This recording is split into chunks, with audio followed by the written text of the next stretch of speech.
বিসমিল্লাহির রহমানির রহিম। আমার দেশ ও দেশের বাইরের বন্ধুগণ সকলের প্রতি রইল আমার সালাম। আসসালামু আলাইকুম।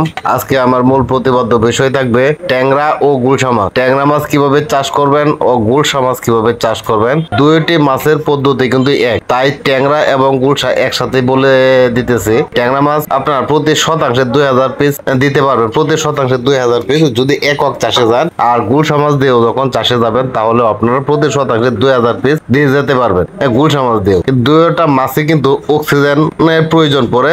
গুলশা মাছকে অক্সিজেন দিতে হয়, ট্যাংরা মাছকেও কিন্তু অক্সিজেন দিতে হয়। ট্যাংরা মাছের যেমন অক্সিজেনের স্বল্পতা দেখা দেয় পুকুরে, গুলশা মাছকেও অক্সিজেনের স্বল্পতা দেখা দেয় পুকুরে।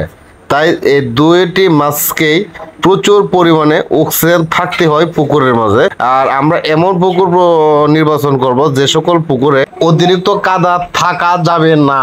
অতিরিক্ত কাদাযুক্ত পুকুরে ট্যাংরা মাছও ছাড়া যাবে না, প্লাস গুলশা মাছও ছাড়া যাবে না। আমার সম্মানিত ভাই ও বন্ধুগণ, এখনো যারা চ্যানেলটি সাবস্ক্রাইব করেননি এখনই একটি সাবস্ক্রাইব করে দিন।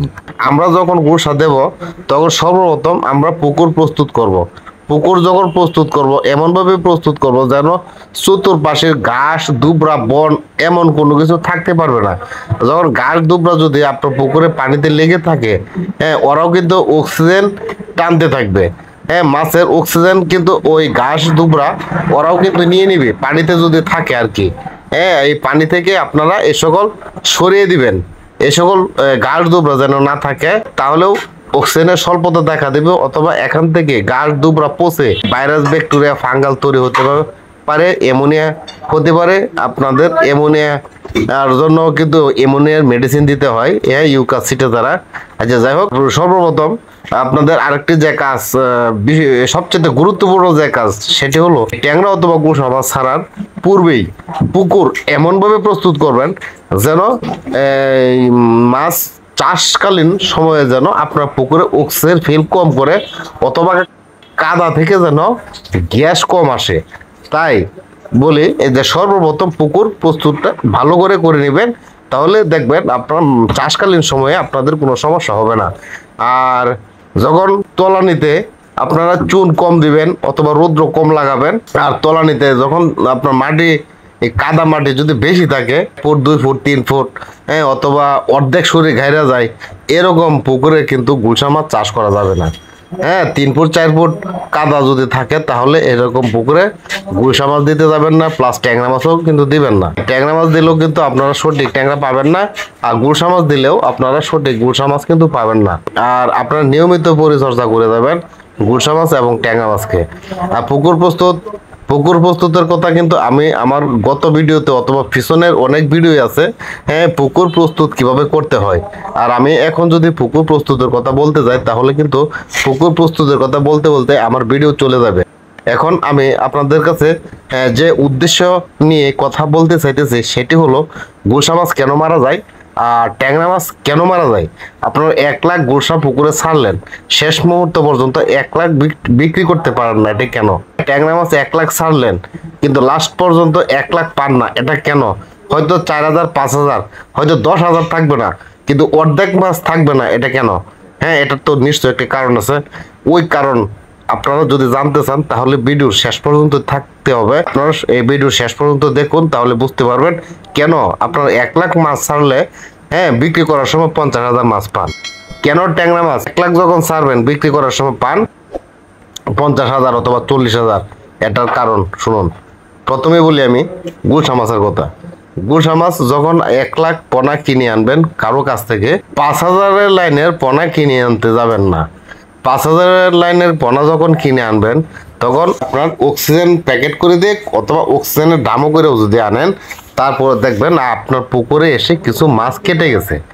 এখানে মিনিমাম 1 লাখ পোনা থেকে 20,000 মাছ কিন্তু আপনার কেরিং যে করবেন, এই কেরিং অবস্থায় কিন্তু মাছ মারা যাবে। আপনি বুঝবেন না প্যাকেটে যে মারা গেছে, আপনার পুকুরে এসে তারপর মারা যাবে। ঘেরে ঘেরে তারপর 2 দিন 3 দিন 4 দিন 1 সপ্তাহে কিছু কিছু মাছ কাটবে এখানে। আর এই সকল মাছ কিন্তু মরে উপরে নাও বাসতে পারে, যেহেতু ছোট মাছ থাকবে এই সকল মাছ মরে নিচ দিকে চলে যেতে পারে। আর এটা হলো একটা কারণ ট্যাংরা মাছের বেলা প্লাস গুলশা মাছের বেলা এই হলো একটি কারণ মাছ কম পাওয়ার। 1 লাখ মাছ কিনে আনলেন কিন্তু এখান থেকে 20,000 মাছ প্রথমে কেটে গেল, এটা হলো একটি কারণ। আরেকটি কারণ হলো আপনার পুকুরে অতিরিক্ত গ্যাস। যেমন এই যে একটি পুকুর থেকে মাছ তোলা হচ্ছে, এই পুকুরটিতে দেখেন অতিরিক্ত কিন্তু কাদা। ওই যে মাঝখানে দেখেন এই যে একটা ছেলে দাঁড়িয়ে আছে, এখানে অর্ধেক সে কিন্তু পুঁতে গেছে, এই যে অর্ধেক পুঁতে গেছে। এমন কাদাযুক্ত জায়গায় কিন্তু আপনার ট্যাংরা অথবা গুলশা ছাড়তে যাবেন না। আবার এই পুকুরটা কিন্তু আমারই একটি পুকুর, আমি দেখাচ্ছি। এখানে আমার হয়তো ট্যাংরা পাওয়ার কথা ছিল, আমি এটাতে ট্যাংরা মাছ ছেড়েছিলাম। আমি এই পুকুরে কিন্তু ট্যাংরা পাওয়ার কথা ছিল প্রায় 13-14 মন, কিন্তু আমি কিন্তু ট্যাংরা পেয়েছি মাত্র 7.5 মন। এটা কারণ আমার অক্সিজেন হয়তো আমিও কিনে এনেছিলাম, আমার রেনু ছিল না, কিনে এনে আমি দিয়েছিলাম। এখানে হয়তো কিনে আনার সময় কিছুদিন কিন্তু মাছ ঘেরে ঘেরে মারা গেছে। এখন কি পরিমাণে মারা গেছে তা তো আমি গুনতে পারি নাই। তারপরে হলো এই পুকুরে যেহেতু কাদা বেশি, অক্সিজেন ফেল করছে, এটা ছিল তেলাপিয়া, অক্সিজেন ফেল করছে। অক্সিজেন ফেল যেহেতু করছে, এই তেলাপিয়ার নিচে আমার ছিল ট্যাংরা মাছ, এখানেও কিছু মারা গেছে। আর এখানে যে সকল মাছ মারা গেছে এই সকল মাছ কিন্তু আমি টের পাই নাই। হ্যাঁ, টের পাই না, কারণ এখানে কাদা ছিল বেশি। এই অতিরিক্ত কাদার মাঝেও কিন্তু আপনার মাছ ভাসে না, ভাসবেও না। আর তেলাপিয়ার পানি, ওই পুকুরে পানি ছিল খুব ঘনত্ব, এখানে মাছ মারা গেল কিন্তু মাছ ভাসে নাই। তাই আমি কিন্তু বুঝতেও পারি নাই যে এখানে আমি কি পরিমাণে অ্যাডভান্স বলতে পারি না কি পরিমাণে মাছ পাবো।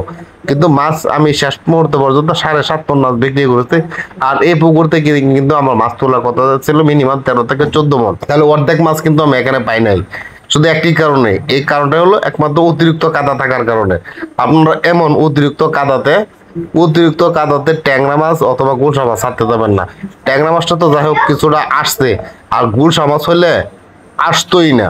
7.5 মন মাছ কিন্তু ট্যাংরা এসেছে, আর যদি গুলশা হতো তাহলে কিন্তু আসতোই না, একবারে আসতো না, টোটাল আসতো না। আমি 100% বলে দিতে পারতেছি গুলশা মাছ যদি হইতো এখানে আসতোই না এত কাদার ভিতরে। কারণ এত কাদার মাঝে যে পরিমাণে গ্যাস হয় একমাত্র তেলাপিয়া মাছে সহ্য করতে পারছে। তবু আমি 3 কেজি বিক্রি করে ফেলছি, কারণ অক্সিজেন ফেল করতেছে দিকে।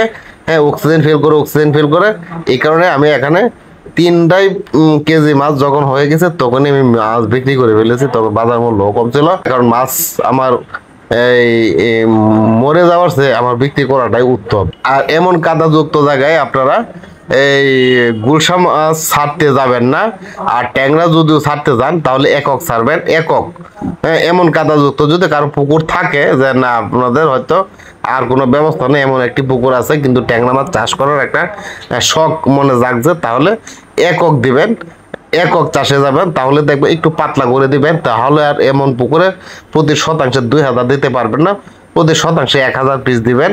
হ্যাঁ, যদি 1,000 পিস দিন তাহলে আপনার মাছ নিয়ে উঠতে পারবেন। হ্যাঁ, আর যদি 2,000 পিস মাছ দেন প্রতি শতাংশে তাহলে তো ওটা অসম্ভব হয়ে যাবে। হ্যাঁ, অক্সিজেন ফেল করে কিন্তু মাছ মারা যাবে। আর গুলশা মাছ তো দেওয়ার প্রশ্নই আসে না, গুলশা মাছ দিতেই পারবেন না। 1,000 পিস না, প্রতি শতাংশে 500 পিসও দিতে পারবেন না। কেন?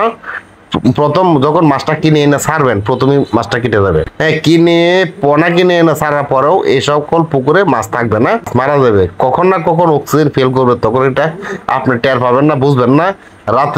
রাত্রে কোনো একদিন অক্সিজেন ফেল করে মাছ নিচে মরে থাকবে, এরকম কাদা থেকে উপরে আর বেশি আসবে না, আপনি বুঝতে পারবেন না আপনার পুকুরে মাছ আছে কি নাই। তাই বলতেছে এমন কাদাযুক্ত জায়গায় আপনারা গুলশা মাছ অন্তত ছাড়বেন না। ট্যাংরা ছাড়তে পারবেন কিন্তু পরিমাণে কম, শতাংশে 1,000 পিস, আবার 2,000 পিস দিতে যাবেন না এমন কাদাযুক্ত পুকুরে। এই যে আমি যে কথাগুলো বললাম, মানে কেন মাছ কমে, কেন মাছ আমরা পরিপূর্ণভাবে পাই না। আর একটি বিষয় হলো, এই পরিপূর্ণ পাইতে গেলে আমাদের কেমন পুকুর লাগবে। পরিপূর্ণ পাইতে গেলে আমাদের পুকুর লাগবে ন্যূনতম 6 ইঞ্চি কাদা অথবা 7 ইঞ্চি, 1 ফুটের কম, 1 ফুট কাদা থেকে কম এমন পুকুর লাগবে। তাহলে দেখবেন আপনার যে যদি 1 লাখ মাছ কিনে এনে ছাড়েন হয়তো 4-5 হাজার মাছ কাটবে, অথবা 10,000 মাছ কেটে গেল। আপনি কিনে এনে ছাড়লেন, এখান থেকে কিনে এনে ছাড়ার পর হয়তো 10,000 মাছ কেটে গেল।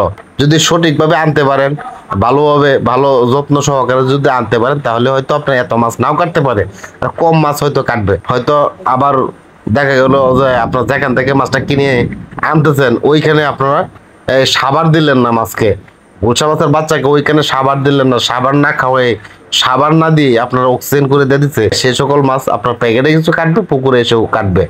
আর যদি আপনারা যখন কিনে আনবেন বাইরে থেকে, তাহলে ন্যূনতম আপনারা নিজে কাছে থেকে দেখে আনবেন, হ্যাঁ, যে আপনার মাছকে মিনিমাম 1 ঘন্টা সাবান দেওয়াবেন। হ্যাঁ, 1 ঘন্টা সাবান যখন দেওয়াবেন, তখন দেখবেন ওই জায়গায় আপনার গুলশা মাছের বাচ্চা শক্ত হয়ে যাবে, গুলশা মাছের পোনা শক্ত হবে। যখন শক্ত হবে তখন আপনারা অক্সিজেন করবেন, তখন আপনারা অক্সিজেনের দামে ভরবেন।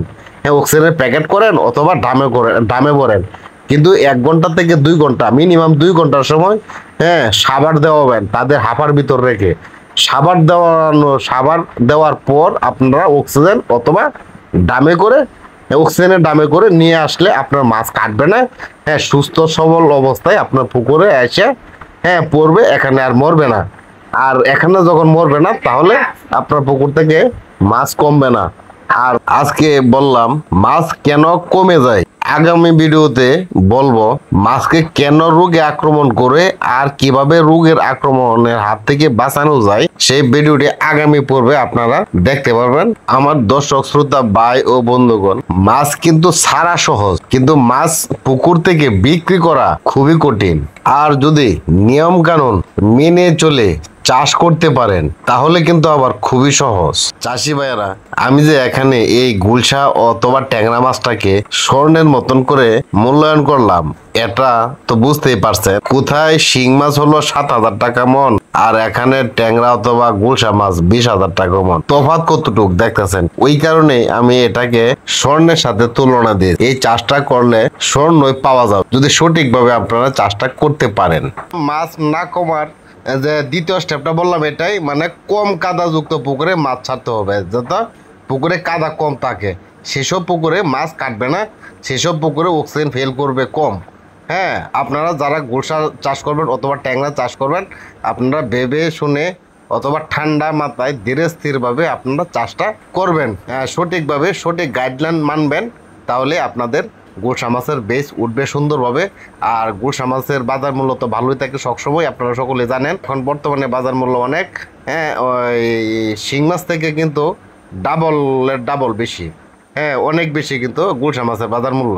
হ্যাঁ, অল্পতে আবার গুলশা মাছের কিন্তু খাবার লাগে কম, এখানে অনেক কস্টিং খরচের হার অনেক কম। আর গুলশা মাছের কিন্তু লাভ অনেক বেশি, দ্বিগুণ লাভ হয়। সকলে গুলশা মাছ চাষ করবো অথবা ট্যাংরা মাছ চাষ করবো।